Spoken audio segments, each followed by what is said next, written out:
Okay, today's video we'll actually install a 2-inch hitch receiver in the Volkswagen ID.4.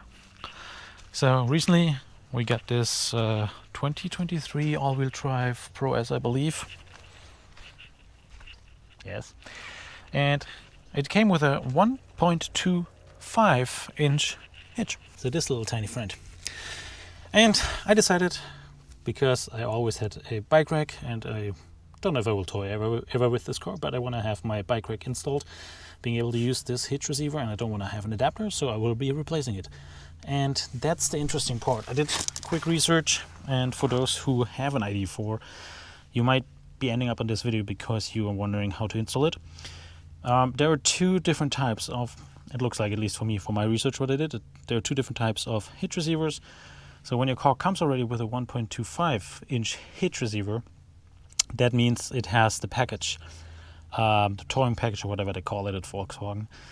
And that means we can easily just replace this one. Super duper easy. Look at this. There are 4 bolts underneath here, and link in the description below for the part I bought. It's from e-trailer. I think I bought it even off Amazon, but it's from e-trailer. Should come with the 2-inch hitch receiver, which is this part. It's very small. And the other version would entail that you have to take off the bumper and stuff like that to actually install the hitch receiver. So if you have that, this video is not about that. This is way easier. So which means we'll loosen those bolts, which are 4 of them. And important is what we need. We want to have a proper torque at the end and install this properly so it holds up. Let's take a closer look on here. This is actually the hitch I bought. Whoa. Here we go. And you can see it has those holes.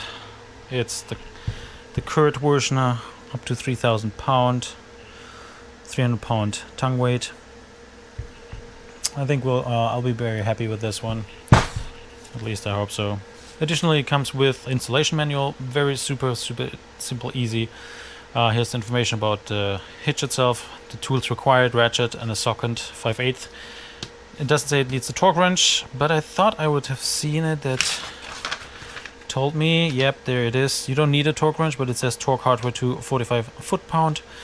So I'll still use my torque wrench, and here's a good schematic or drawing how it actually looks like. So very simple. I'll get a 5/8, take out the M10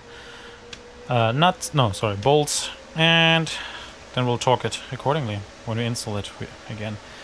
Alrighty, very simple. Alright, I'm trying to work smarter, not harder. Just like this. Get it first. Wait.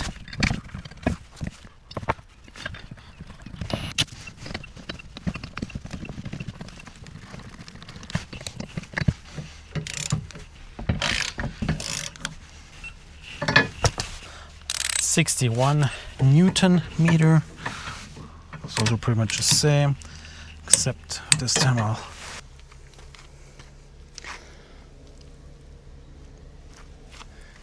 perfect. So that should be the installation. That's it. Cool part about this is that we have right here. That's where all the power plugs in. For everyone who has already. Anyhow, that's the CURT. And I'll test it with my bike.